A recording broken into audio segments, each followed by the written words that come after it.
Hello guys, नमस्कार। Welcome to online ज्ञान भाई आनंद। तो मेरे उत्तराखंड के प्यारे साथियों, उत्तराखंड के युवा साथियों के आगामी एग्जाम्स की दृष्टि से उत्तराखंड सामान्य ज्ञान की जो महत्वता है उसको देखते हुए एक बेहतर सीरीज की शुरुआत अपने चैनल के माध्यम से आप लोगों के लिए हमने कर दी है। डेली उत्तराखंड का एक जनपद लिया जाएगा। उस जनपद से जुड़े जो भी प्रश्न आगामी एग्जाम्स में बन सकते हैं उनको एमसीक्यूज फॉर्मेट में आपके लिए लाया जाएगा। आप लोग खुद से सॉल्व करने का प्रयास करें। जो प्रश्न उसमें नहीं आता है उसको आपको उत्तर सहित पूरा फैक्ट हम डिस्कस करेंगे। आप लोगों को हम अवगत करा देते हैं 13 जनपद हमारे 13 दिन यहाँ चलेंगे। पहला प्रश्न है आज का, हम ले रहे हैं पिथौरागढ़ जनपद को पहले दिन। पिथौरागढ़ जनपद से जुड़ा पहला प्रश्न है, कंडाली उत्सव कितने वर्षों के बाद लगता है। तो पिथौरागढ़ में लगता है कि कंडाली उत्सव आपको बताना है कितने वर्षों के उपरांत लगता है। तो ऑप्शन नंबर ख इसका सही उत्तर है। कंडाली उत्सव लगता है साथियों 12 वर्षों के उपरांत अगस्त सितंबर माह में। आपको बताते हैं रंग जनजाति द्वारा आयोजित त्यौहार है जो मुनस्यारी में निवास करती है। कंडाली बेसिकली एक पौधा है जो 12 वर्षों के उपरांत खिलता है। इससे पहला जो कंडाली उत्सव मनाया गया था 2011 में अक्टूबर माह में मनाया गया था। बात करते हैं इससे जुड़े किंवदंती की। आखिरकार 12 वर्षों के उपरांत मनाने के पीछे क्या कहावत है, क्या किंवदंतियां हैं। एक स्थानीय महिला का 12 वर्षीय बालक बीमार पड़ गया था, तो तमाम उपचार करने के बाद भी वह ठीक नहीं हो रहा था। स्थानीय जड़ी बूटियां खाने के बाद भी वो ठीक नहीं हो रहा था। एक व्यक्ति ने स्थानीय महिला से उसके उपचार के लिए कंडाली का सेवन करने की सलाह दी। जैसे ही कंडाली का सेवन उस बालक को करवाया गया तो उसी समय उसकी मृत्यु हो गई और उस महिला ने गुस्से में सारे क्षेत्र के कंडाली पौधे को नष्ट कर दिया और श्राप दे दिया कंडाली को कि आपका पौधा, तेरा पौधा 12 वर्षों के उपरांत खिलेगा। तो तब से बताया जाता है कि 12 वर्षों के उपरांत खिलने के कारण इस खिलते हुए जब यह खिलता है हमारे कंडाली पौधा, उस समय दो स्थानीय लोग हैं यहाँ पे उत्सव मनाते हैं और यह पौधा उस समय खिलता है। तो 12 वर्षों के उपरांत यह खिलता है, तब इस उत्सव को 12 वर्ष के बाद मनाया जाता है। यह जो महिला थी रंग जनजाति से बिलोंग करती थी, तो इसीलिए रंग जनजाति में ही यह मनाया जाता है। दूसरा प्रश्न है, जौलजीबी मेले को राजकीय मेले का दर्जा कब दिया गया था। तो जौलजीबी मेला हमारे पिथौरागढ़ जनपद का एक व्यापारिक मेला है जो एक राजकीय सहायता प्राप्त मेला है। राजकीय मेले का दर्जा हमारे उत्तराखंड ने इसको दिया 2014 में। इस मेले की शुरुआत हुई मेरे मित्रों 1914 में, 100 वर्षों के उपरांत। 1914 से 100 उपरांत 2014 में यह 100 साल के बाद यानी इसको राजकीय मेले का दर्जा उत्तराखंड सरकार ने दिया। इसकी शुरुआत 1914 में हुई। गजेंद्र बहादुर पाल ने, जो अस्कोट का उस समय का पालवंशी राजा था, उसके द्वारा हुई और 2007 में इसे उत्तराखंड का पर्यटन संस्कृति मंत्रालय था, उसने इसको गोद लिया और जैसे इसके 100 वर्ष पूरे हुए इसको राजकीय मेला घोषित कर दिया था।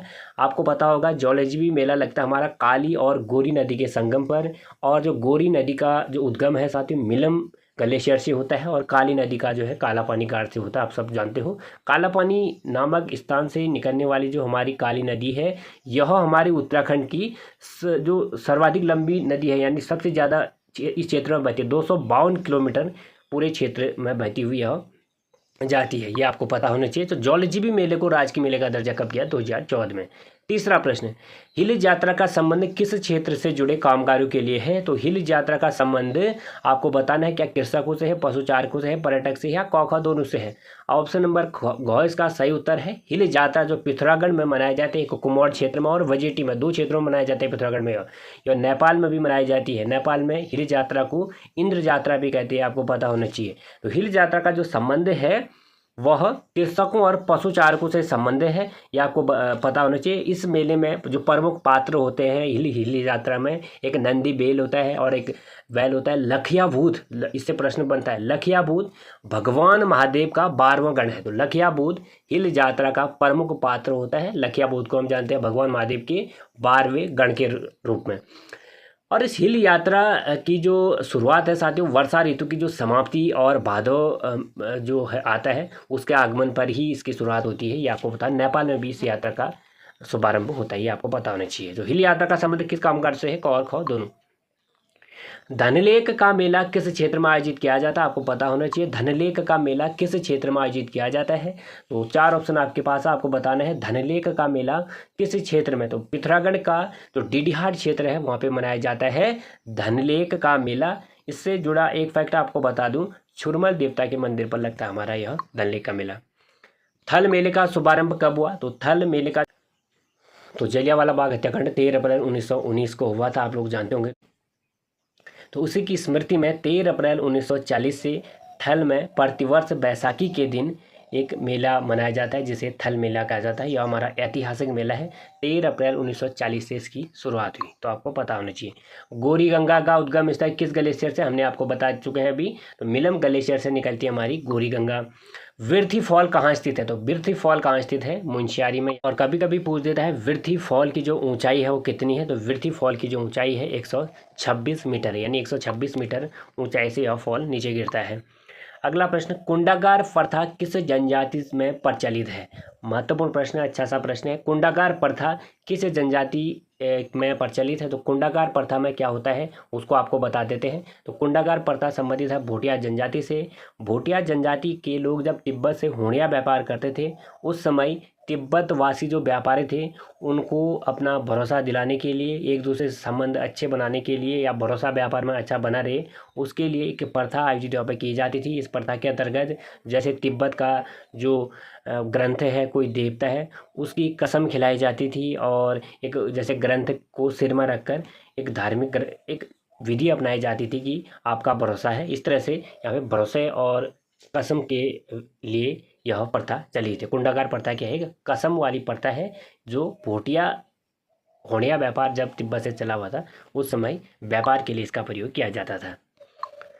अगला प्रश्न है, नन्ही परी पिथौरागढ़ में स्थित है। तो नन्ही परी आखिरकार पिथौरागढ़ में स्थित यह क्या है, तो नन्ही परी एक इंजीनियरिंग संस्थान है जो पिथौरागढ़ में स्थित है। अगला, तवाघाट नामक स्थान में किन दो नदियों का संगम होता है। तो तवाघाट नामक स्थान में धौली, पूर्वी धौली गंगा और काली नदी का संगम होता है, ये आपको पता।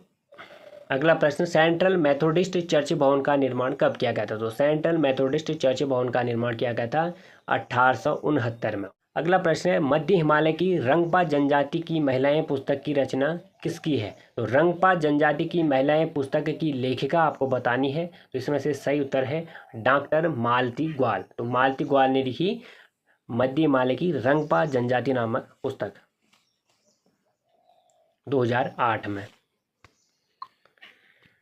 अगला प्रश्न है, ऑपरेशन ब्लू एंजल अभियान कब चलाया गया। तो ऑपरेशन ब्लू एंजल अभियान आपको बता दूं, यह जब हमारी मालपा घटना जब हमारी घटित हुई थी, भूस्खलन आया था जब हमारे कैलाश मानसून यात्रा के लिए जा रहे थे जो भक्तगण थे, तो उस समय मालपा भूस्खलन हुआ था। यह बात है 18 और 19 अगस्त 1998 की, जब यह भूस्खलन आया था जिसमें काफ़ी जो हमारे श्रद्धालु थे वह यहाँ पे उनका अता पता ही नहीं चला।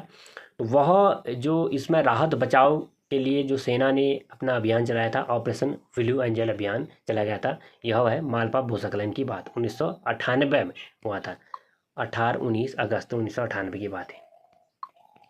पॉलीथीन बाबा के रूप में हम जानते हैं। तो पॉलीथीन बाबा के रूप में हम किसे जानते हैं, आपको पता होनी चाहिए।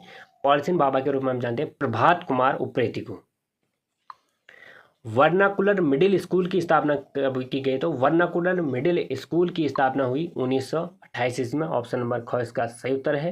तो 1928 में कृष्णा चंद उप्रेती जो उस समय अध्यापक थे, उनने अध्यापक से त्यागपत्र दिया और कांग्रेस ज्वाइन की और वर्नाकुलर मिडिल स्कूल की स्थापना की, जहाँ पे आजकल KNUGIC है, वह उस समय वर्नाकुलर मिडिल स्कूल हुआ करता था। 1928 की बात है ये।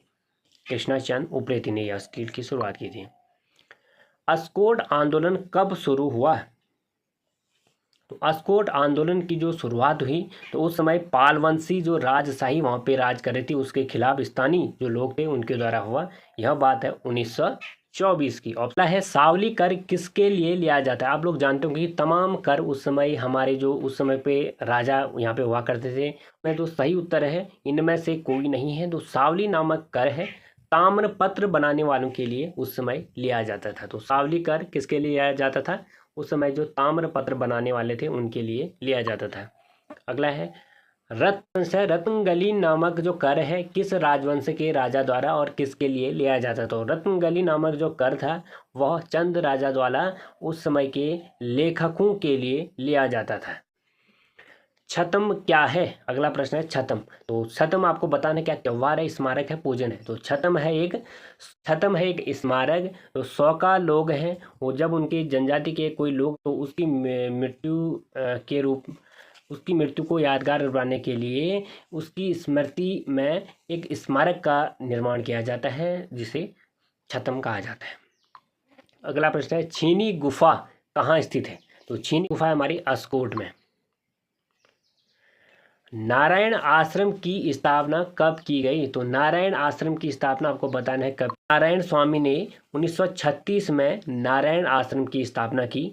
नारायण स्वामी को हम मौन बाबा के रूप में भी जानते हैं, ये आपको पता होगा।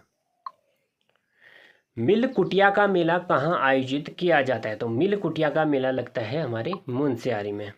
उत्तराखंड की तीजन बाई हम किसको कहते हैं? तो उत्तराखंड की तीजन गाय कहते हैं हम महान जागर गायिका लोक गायिका कबूतरी देवी को।